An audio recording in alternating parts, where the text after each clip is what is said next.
3596 runs, 107 sixes, 345 force, 900। ये किसी player के करियर स्टैट्स नहीं है, बल्कि ये सब हुआ था 2013 की इंडिया वर्सेस ऑस्ट्रेलिया की ओडीआई सीरीज में। वो सीरीज जिससे रोहित का रीबर्थ हुआ था एंड विराट कोहली को दी चेस मास्टर का खिताब मिला था। इस सीरीज में रन बन नहीं बल्कि बरस रहे थे। और आज हम इंडिया वर्सेस ऑस्ट्रेलिया की उसी सीरीज पर बात करने वाले हैं, जिसे कुछ लोग the last great ODI series भी कहते हैं।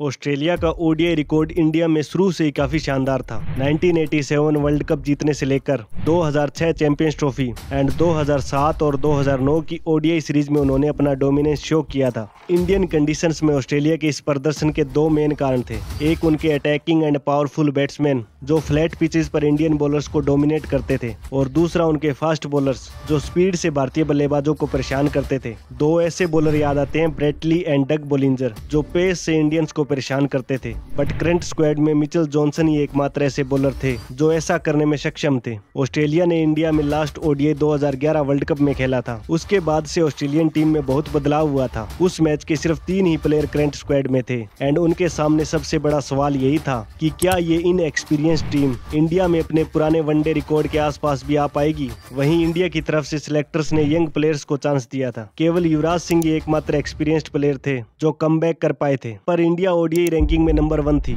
और चैंपियंस ट्रॉफी भी जीत चुकी थी एंड इस यंग इंडियन टीम के लिए ये एक अच्छा टेस्टिंग ग्राउंड था, स्पेशली एक ऐसे ओपोनेंट के खिलाफ जो इंडियन कंडीशंस में हमेशा से अच्छा खेली थी। पहला मैच पुणे में खेला जाना था, जहां ऑस्ट्रेलियन टीम पहले बैटिंग कर रही थी। Australian opener Aaron Finch and Phil Hughes ने 110 रनों की ओपनिंग पार्टनरशिप करके टीम को अच्छा स्टार्ट दिया। एरोन फिंच ने 72 रन की शानदार पारी खेली, जबकि ह्यूज अपनी हाफ सेंचुरी से मात्र 3 रन से चूक गए। पर मिडिल ओवर्स में कप्तान जॉर्ज बेली ने ऑस्ट्रेलियन इनिंग को अच्छे से हैंडल किया एंड 85 रन की कप्तानी पारी खेली। उनके आउट होने के बाद टेलेंडर्स ने आखिरी 3 ओवर में 38 रन बनाकर ऑस्ट्रेलिया के स्कोर को 300 के पार पहुंचा दिया। इंडिया के सामने 304 रनों का टारगेट था, पर चेस में इंडिया की शुरुआत बेहद खराब रही और शिखर धवन जल्दी आउट हो गए, जबकि रोहित शर्मा एक अच्छे स्टार्ट के बाद खराब शॉट खेलकर अपना विकेट गंवा बैठे। पर विराट कोहली और सुरेश रैना ने इंडियन इनिंग को अच्छे से संभाला। दोनों के बीच 71 रन की पार्टनरशिप हुई और लग रहा था कि शायद इंडिया ये मैच जीत सकता है। पर तभी 28वें ओवर में सुरेश रैना आउट हो गए। उनके तुरंत बाद युवराज सिंह भी पवेलियन लौट गए, पर विराट कोहली अभी भी मैदान में मौजूद थे। उन्होंने काफी खूबसूरत शॉट खेले एंड अपनी हाफ सेंचुरी भी कंप्लीट कर ली थी, लेकिन शेन वॉटसन की एक सीधी बॉल को अक्रॉस दी लाइन खेलने के चक्कर में वो आउट हो गए एंड उनके साथ इंडिया की आधी उम्मीदें भी खत्म हो गई और बाकी आधी उम्मीदें क्लिंट मैकाय ने एक शानदार बॉल पर धोनी को बोल्ड करके खत्म कर दी। इंडियन टीम 232 रनों पर ऑल आउट हो गई। ऑस्ट्रेलिया ने 72 रन से मैच जीतकर सीरीज में 1-0 की बढ़त हासिल कर ली। ज्यादातर एक्सपर्ट्स ने इंडिया की जीत की प्रेडिक्शन की थी, but Australia played better cricket. उन्होंने एक 2 पेस्ट विकेट पर फ्रीली खेला और उनके बॉलर्स ने क्रूशियल स्टेज पर विकेट निकाले। इंडिया कभी भी ऑस्ट्रेलिया के खिलाफ 300 प्लस रन का टारगेट सक्सेसफुली चेस नहीं कर पाया था। ये उनका 11वां फेल्ड अटेम्प्ट था और इस दफा एक ऐसी टीम के खिलाफ था जो अपने फर्स्ट चॉइस प्लेयर्स के बिना खेल रही थी। ऑस्ट्रेलियन फास्ट बॉलर्स ने भारतीय बल्लेबाजों को घुटनों पर ला दिया था। Mitchell Johnson, Clint McKay, Shane Watson and James Faulkner ने भारतीय बल्लेबाजों को short balls and accurate bouncer से खूब परेशान किया। तो वहीं ऑस्ट्रेलिया के बल्लेबाजों ने इंडिया की वीक बॉलिंग का पूरा फायदा उठाया। नया सीजन अभी स्टार्ट ही हुआ था एंड इंडियन बॉलर्स अभी से थके हुए लग रहे थे, पर ये सीरीज काफी लंबी थी और ये पहला ही मैच था, इसलिए इंडिया के पास वापसी करने का मौका था। दूसरा मैच जयपुर में खेला जाना था। पहले मैच में हार के बावजूद धोनी टीम में कोई चेंज नहीं करते हैं। इस मैच में भी ऑस्ट्रेलिया एक बार फिर पहले बैटिंग कर रही थी एंड पहले मैच की तरह यहाँ भी इंडियन बॉलर्स क्लूलेस नजर आ रहे थे। ऑस्ट्रेलिया के पहले 5 बल्लेबाजों ने 50 प्लस स्कोर किया। ओडीआई हिस्ट्री में ऐसा पहली बार हुआ था। ऑस्ट्रेलियन टीम ने आखिरी 10 ओवर में 122 रन बनाए। बेली एंड मैक्सवेल के बीच 8.3 ओवर्स में 96 रन की पार्टनरशिप हुई और ऑस्ट्रेलिया ने 359 रन का पहाड़ जैसा स्कोर बोर्ड पर लगा दिया। इतना बड़ा टारगेट सामने था तो इंडियन बॉलर्स को शुरू से ही तेज खेलना पड़ा। शिखर धवन और रोहित शर्मा 26.1 ओवर में 176 रन की ओपनिंग पार्टनरशिप करते हैं। धवन थोड़े अनलकी रहे और अपने शतक से मात्र 5 रन से चूक गए, पर उनके आउट होने के बाद भी इंडिया की रनगति कम नहीं हुई क्योंकि विराट कोहली आते ही अटैक करने लगे। रोहित और विराट ने अच्छी बैटिंग कंडीशंस और ऑस्ट्रेलिया की खराब बॉलिंग का पूरा फायदा उठाया। रोहित शर्मा 102 बॉल्स में अपनी सेंचुरी पूरी करते हैं। And it's been one hell of an innings. जबकि विराट कोहली 52 बॉल्स में शतक लगाकर fastest century by an Indian का रिकॉर्ड बना देते हैं। The fastest one-day international century by an Indian. दोनों के बीच 17.2 ओवर्स में 186 रन की पार्टनरशिप हुई और इंडिया 39 बॉल्स रहते 9 विकेट से ये मैच जीतकर सीरीज में 1-1 की बराबरी कर लेता है। Well played Rohit Sharma, well played Virat Kohli.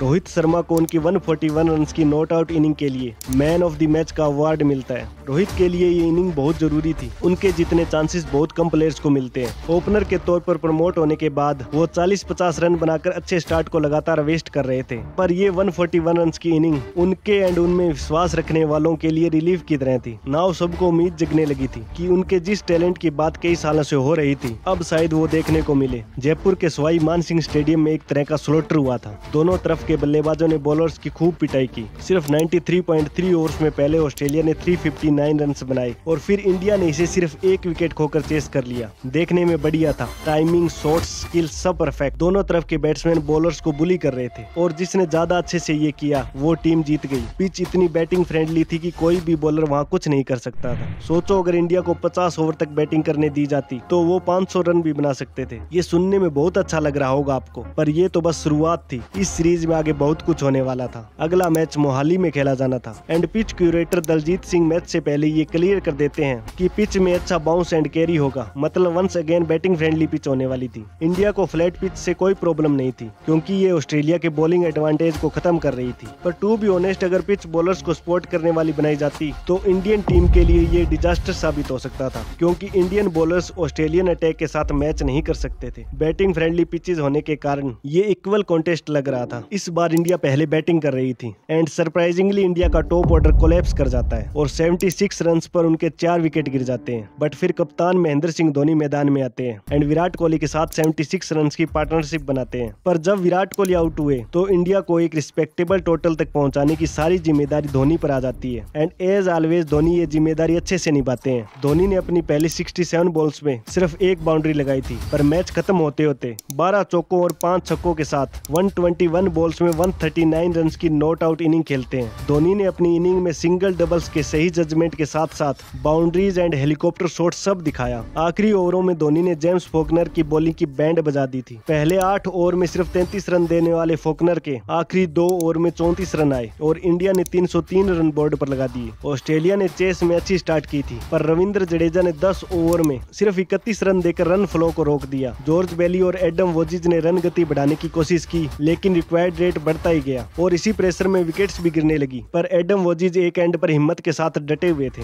And जब ग्लेन मैक्सवेल रन आउट हुए तो लगा कि अब सब खत्म हो गया है। 213 पर ऑस्ट्रेलिया का 6वां विकेट गिरा और जेम्स फॉकनर मैदान में आए। उन्होंने एडम वोजिज के साथ पार्टनरशिप बनानी स्टार्ट की, पर ये सब फॉर्मेलिटी लग रही थी। जीत की उम्मीद कम ही थी। ऑस्ट्रेलिया को 18 बॉल में 44 रन चाहिए थे और ईशांत शर्मा 48th ओवर लेकर आए एंड यही ओवर था जिसने सारा गेम पलट दिया। जेम्स फॉकनर ने धोनी से पिटाई का सारा गुस्सा ईशांत पर उतारा और इस ओवर में 30 रन ठोक दिए।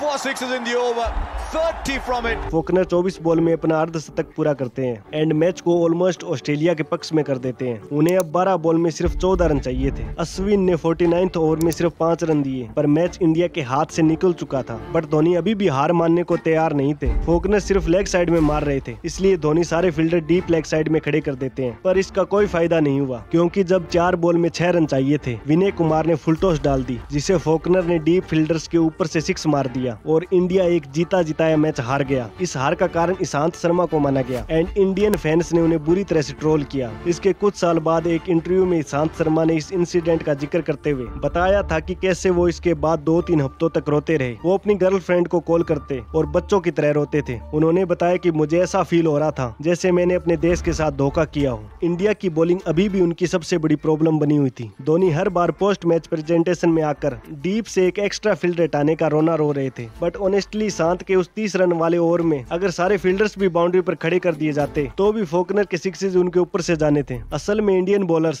डेथ ओवर्स में अपना कंपोजर नहीं रख पा रहे थे। केवल भुवनेश्वर कुमार ये अकेले थे जिन्होंने इकोनॉमिकल बॉलिंग की थी, बाकी दोनों पेसर्स बहुत बेकार खेले थे। पर ऐसा नहीं था कि धोनी के पास ऑप्शन नहीं थे। स्क्वाड में मोहम्मद शमी और जयदेव उनादकट जैसे बॉलर्स थे जिन्हें अभी तक चांस नहीं मिला था। इंडिया सीरीज में 2-1 से पीछे थी एंड इसलिए उन्हें नेक्स्ट 4 में से 3 मैच जीतने जरूरी थे। नेक्स्ट मैच कप्तान MS धोनी के होम ग्राउंड रांची में था एंड इस मैच में मोहम्मद शमी और जयदेव उनादकट को प्लेइंग 11 में शामिल किया जाता है। धोनी ने सीरीज में पहली बार टॉस जीता, वो भी अपने होम ग्राउंड पर। उन्होंने पहले बॉलिंग करने का डिसीजन लिया और इंडिया का फास्ट बॉलिंग चेंज सही फैसला साबित हुआ, क्योंकि मोहम्मद शमी ने पेस और बॉल की अंदर आती मूवमेंट से फिंच और वॉटसन को आउट कर दिया, जबकि फिल ह्यूज उनके बाउंसर को नहीं संभाल पाए और आउट हो गए। जॉर्ज बेली भी शमी की पहली बॉल पर आउट हो सकते थे, पर विराट कोहली से कैच ड्रॉप हो गया। बेली ने इसका पूरा फायदा उठाया और मैक्सवेल के साथ 153 रन की पार्टनरशिप बनाई। मैक्सवेल ने अपने टिपिकल अटैकिंग स्टाइल में बैटिंग की और 92 रन बनाए, बट फिर भी ऑस्ट्रेलिया का स्कोर 300 पार नहीं पहुंच पाया। इंडियन बॉलर्स ने सीरीज में पहली बार अच्छी बॉलिंग परफॉर्मेंस दिखाई थी। अगर इंडिया को पूरा चांस मिलता तो वो ये टारगेट चेस कर सकते थे, लेकिन उनकी बैटिंग के सिर्फ 5 ही ओवर हुए थे कि बारिश ने मैच रोक दिया। 5वां मैच कटक में खेला जाना था और ये मैच भी बिना एक भी बॉल किए रद्द हो गया। नाउ स्थिति ये थी कि सीरीज जीतने के लिए इंडिया को अपने नेक्स्ट दोनों मैच हर हाल में जीतने जरूरी थे। छठा मैच नागपुर में खेला जाना था। नागपुर में बारिश की संभावना तो बिल्कुल नहीं थी, पर चौको चौको की बारिश जरूर होने वाली थी, क्योंकि इस मैदान पर तब तक 6 ODI मैच खेले गए थे, जिनमें से 5 में 290 प्लस का स्कोर बना था और अब 2 नए बॉल्स और 4 फील्डर आउटसाइड द सर्कल के रूल के साथ और भी ज्यादा रन बनने की संभावना थी। इंडिया को हर हाल में ये मैच जीतना जरूरी था, नहीं तो ऑस्ट्रेलिया के खिलाफ एक और होम सीरीज हार सकते थे। ये इंडिया की ऑस्ट्रेलिया के अगेंस्ट 6th होम सीरीज थी और इंडिया ने सिर्फ एक बार सीरीज जीती थी, वो भी 1986-87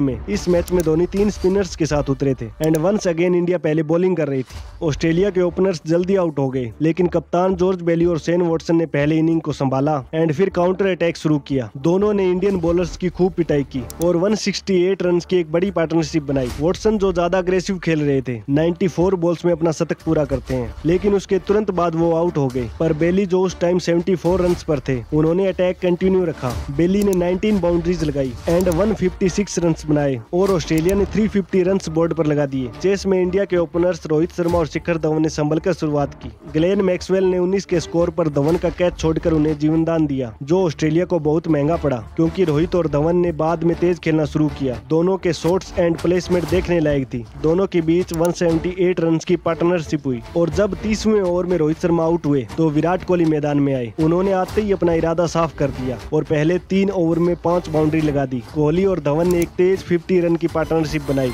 शिखर धवन ने शतक लगाया, पर वो शतक के तुरंत बाद आउट हो गए, बट कोहली ने अपना अटैकिंग गेम जारी रखा, लेकिन दूसरी तरफ से विकेट्स गिरती रही। ये ब्रेक थ्रूज ऑस्ट्रेलिया के लिए हेल्पफुल रहे और उन्होंने इंडिया का रन फ्लो रोक दिया। MS धोनी को Mitchell Johnson and James Faulkner के खिलाफ खेलने में दिक्कत हुई, क्योंकि वो बॉल को उनसे दूर स्विंग करा रहे थे, पर विराट के साथ ऐसा नहीं था। वो बड़ी आसानी से उन्हें मार रहे थे। विराट कोहली 61 बॉल्स में अपना शतक पूरा कर लेते हैं। 61 ball century for Virat Kohli. कुछ दिनों पहले तक इंडिया ने कभी भी 350 प्लस का टारगेट चेज नहीं किया था और अब उन्होंने पिछले 3 मैचों में 2 बार ये कर दिखाया था। India seal another memorable run chase.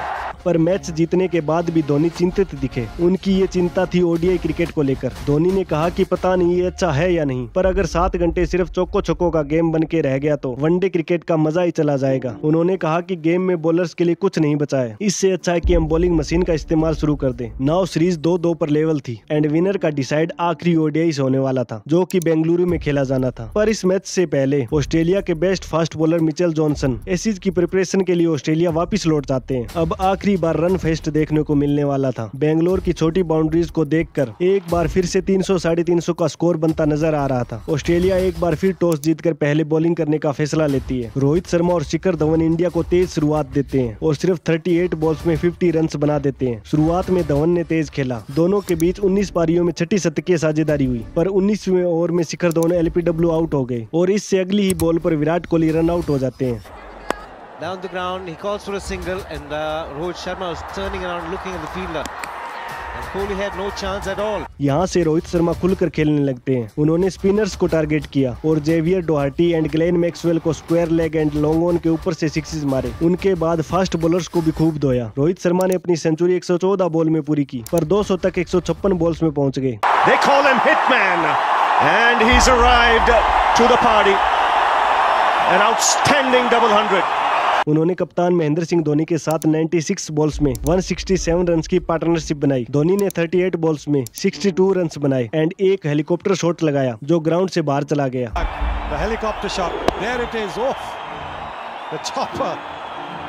India ने आखिरी 10 ओवर में 151 रन बनाए, जिसमें से 101 रन आखिरी 5 ओवर में आए थे एंड इंडिया ने 383 रन बोर्ड पर लगा दिए। चेज में ऑस्ट्रेलिया की शुरुआत बेहद खराब रही और उनके 74 रन पर 4 विकेट गिर गए एंड शेन वॉटसन इंजर्ड थे, इसलिए इंडिया को लग रहा था कि जीत पक्की है। लेकिन फिर ग्लेन मैक्सवेल आए और आते ही पहली बॉल पर 6 मार दिया। उन्होंने आक्रामक बैटिंग की और ऑस्ट्रेलिया के लिए फास्टेस्ट हाफ सेंचुरी के रिकॉर्ड की बराबरी कर ली। मैक्सवेल जब 22 बॉल्स में 60 रन बनाकर आउट हुए तो इंडियन बॉलर्स थोड़ी राहत की सांस ले ही रहे थे कि इंजर्ड शेन वॉटसन ग्राउंड में आ गए। आते ही धवन ने उनका मजाक उड़ाया और वॉटसन ने इसका सारा गुस्सा विनय कुमार के ओवर में 22 रन बनाकर उतारा। वो भी फास्टेस्ट 50 का रिकॉर्ड तोड़ने की कोशिश में थे पर 49 के स्कोर पर आउट हो गए। लेकिन अभी भी इंडिया की जीत पक्की नहीं हुई थी क्योंकि अभी जेम्स फॉकनर खड़े थे। उन्होंने 9वें विकेट के लिए क्लिंट मकाई के साथ 115 रन जोड़े। इस पार्टनरशिप के 57वें रन तक मकाई ने खाता भी नहीं खोला था। फॉकनर ने भी विनय कुमार को खूब टारगेट किया और उनके एक ओवर में 21 रन ठोक दिए एंड 35 रन से शतक तक सिर्फ 28 बॉल में पहुंच गए। उन्होंने 57 बॉल्स में शतक लगाकर fastest century by an Australian का रिकॉर्ड बना दिया। अगर उस दिन उनके साथ एक और अच्छा बैट्समैन होता तो ऑस्ट्रेलिया मैच जीत भी सकता था। ऑस्ट्रेलिया को 48 बॉल्स में 67 रन चाहिए थे जब जडेजा ने मकाई को आउट कर दिया। इसके बाद फॉकनर ने नेक्स्ट बॉल उड़ा दिया और धवन ने डीप मिड विकेट पर कैच पकड़ा और इंडिया ने 3-2 से सीरीज जीत ली। रोहित शर्मा जिन्हें उनके टैलेंट के नाम पर चांसेस मिलते आ रहे थे, फाइनली वो अपना ट्रू पोटेंशियल शो करते हैं और सीरीज के हाईएस्ट रन स्कोरर बनते हैं, जिसके लिए उन्हें मैन ऑफ द सीरीज का अवार्ड मिलता है। इस सीरीज के शुरू होने से पहले ही इसे इररिलेवेंट बोला जा रहा था, पर इंडिया और ऑस्ट्रेलिया ने यहाँ फ्यूचर की एक झलक दिखाई थी। ऑस्ट्रेलिया और इंडिया ने 6 मैचों की 11 इनिंग्स में टोटल 3596 रन बनाए। अगर रांची ओडीआई पूरा होता और कटक वाला रद्द ना होता तो ये आंकड़ा 4000 के पार जा सकता था, जो पहले कभी नहीं हुआ था। चौके, छक्के, शतक और एक दोहरा शतक, ये सब हुआ क्योंकि लोग ओडीआई क्रिकेट में बोर होने लगे थे। पहले एक चीज होती थी middle overs, batting team single doubles लेकर इनिंग बिल्ड करती थी, पर फैंस को वो बोर करने लगा था, खासकर T20 के बाद। इसलिए ओडीआई क्रिकेट को इंटरेस्टिंग बनाने के लिए आईसीसी ने नियमों में बदलाव करके इसको मजेदार बनाने की कोशिश की और इन न्यू रूल्स के बाद बाउंड्रीज मारना आसान हो गया। मतलब मिडल ओवर्स नाम की कोई चीज ही नहीं बची, सिर्फ चौके और छक्के, और सोचा गया कि ज्यादा एक्साइटमेंट से ओडीआई क्रिकेट और ज्यादा पॉपुलर होगा, पर ऐसा हुआ नहीं। और आज के दिन तो ओडीआई क्रिकेट की हालात सभी को पता ही है। ये आखिरी ऐसी ओडीआई सीरीज थी जो सभी इंडियन फैंस को याद है। कुछ लोग तो इसे लास्ट ग्रेट ओडीआई सीरीज भी कहते हैं क्योंकि इस सीरीज में वो सब था जो आजकल T20 क्रिकेट देखने वाले फैंस को पसंद आता है। फॉर एग्जाम्पल बेंगलोर ओडीआई को ही ले लो, जहाँ इंडिया ने 383 रन मारे थे। हर 30 चौकों और 19 छक्कों को लोगों ने एंजॉय किया था। सबसे यादगार मोमेंट था रोहित शर्मा का हिस्टोरिक डबल 100। इस इनिंग को मुझे नहीं लगता कि कोई भी भूल सकता है। अगर मैं पर्सनली अपना बताऊं तो मुझे भी रोहित की 3 डबल सेंचुरीज में यही वाला सबसे ज्यादा पसंद है। रोहित शर्मा स्टार्टिंग से नहीं मार रहे थे, ना ही वो स्लोगिंग कर रहे थे, वो तो मस्त क्लासिक क्रिकेट शॉट्स खेल रहे थे। पर इतना सेफ खेलते हुए भी उन्होंने सिर्फ 158 बॉल्स में 209 रन बना दिए। और सिर्फ रोहित ही नहीं, विराट कोहली ने भी एक बार 52 बॉल्स में और एक बार 61 बॉल्स में शतक लगाया, और वो भी प्योर क्रिकेटिंग शॉट्स खेलते हुए। इंडिया ने भी 350 प्लस का टारगेट 2 बार चेस किया, एक बार तो सिर्फ 44 ओवर्स में केवल 1 विकेट खोकर। इस सीरीज में कई बैटिंग रिकॉर्ड बने और टूटे, पर बॉलिंग में किसी को कुछ खास याद नहीं होगा। आज जब 12 साल बाद मैं इस सीरीज के बारे में सोचता हूँ तो मुझे बॉलिंग में 2 ही मोमेंट याद आते हैं। एक तो मिचेल जॉनसन का युवराज और रैना को बार बार आउट करना, और दूसरा ईशांत शर्मा का वो 30 रनों वाला ओवर। पूरी सीरीज में बॉलर्स पिट रहे थे और उनको पिटता देखकर लोग एंटरटेन हो रहे थे।